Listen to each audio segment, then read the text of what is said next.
আসসালামু আলাইকুম, শুভ সন্ধ্যা। সবাই কেমন আছেন? আশা করি আপনারা সবাই ভালো আছেন। শীতের সন্ধ্যাবেলা আর শীতের দিন মাঝে ভাজা পোড়া খেতে ভালো লাগে। আমার হাসব্যান্ডের খুব পছন্দের একটি খাবার হচ্ছে মাংস পিঠা।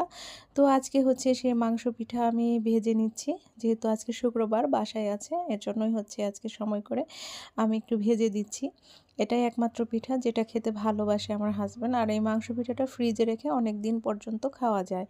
এটাও হচ্ছে আরেকটা সুবিধা যে একদিন বানিয়ে রাখলে অনেক দিন খাওয়া যায়। সেই সাথে হচ্ছে আমি এখানে কফি করে নিচ্ছি।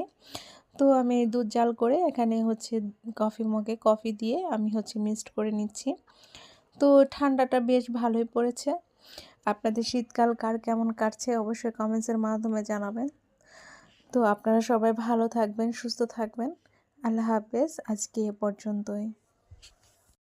আসসালামু আলাইকুম, শুভ সন্ধ্যা। সবাই কেমন আছেন? আশা করি আপনারা সবাই ভালো আছেন। শীতের সন্ধ্যাবেলা আর শীতের দিন মাঝে ভাজা পোড়া খেতে ভালো লাগে। আমার হাসব্যান্ডের খুব পছন্দের একটি খাবার হচ্ছে মাংস পিঠা। তো আজকে হচ্ছে সেই মাংস পিঠা আমি ভেজে নিচ্ছি। যেহেতু আজকে শুক্রবার বাসায় আছে, এর জন্যই হচ্ছে আজকে সময় করে আমি একটু ভেজে দিচ্ছি।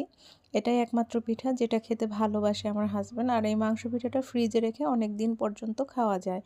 এটাও হচ্ছে আরেকটা সুবিধা যে একদিন বানিয়ে রাখলে অনেক দিন খাওয়া যায়। সেই সাথে হচ্ছে আমি এখানে কফি করে নিচ্ছি। তো আমি দুধ জাল করে এখানে হচ্ছে কফি মগে কফি দিয়ে আমি হচ্ছে মিক্সড করে নিচ্ছি। তো ঠান্ডাটা বেশ ভালোই পড়েছে। আপনাদের শীতকাল কার কেমন কাটছে অবশ্যই কমেন্টসের মাধ্যমে জানাবেন। তো আপনারা সবাই ভালো থাকবেন, সুস্থ থাকবেন।